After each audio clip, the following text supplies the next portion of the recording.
በዚህ ዓለም ሁሉ መወደድ ነው እንጂ ማን መጣላትም ይፈልጋል?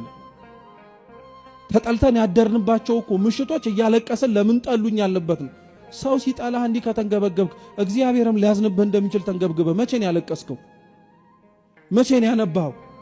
ሁሉንም ነገር ስለ እግዚአብሔር ብለህ ተወው። ስለ ሁሉም ብለህ የተውክለት እግዚአብሔር መልሶ ሁሉን ይሰጣል።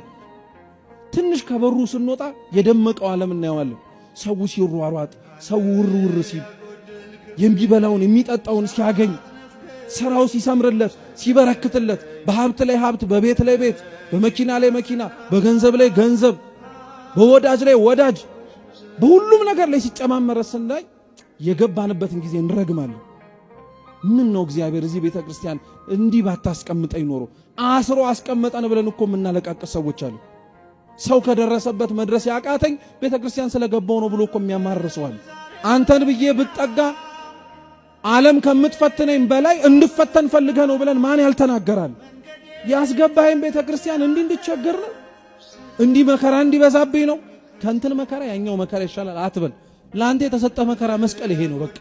እሱን ይዘህ ብቻ ክርስቶስን ለመምሰል ሞክር። እሱን ይዘህ ብቻ ላለመውደቅና እሱን ብቻ ይዘህም ደግሞ ላለመንበርከክ ሞክር። ከአቅምህ በላይም ሆኖ ልትንበረከክ ትችላለህ።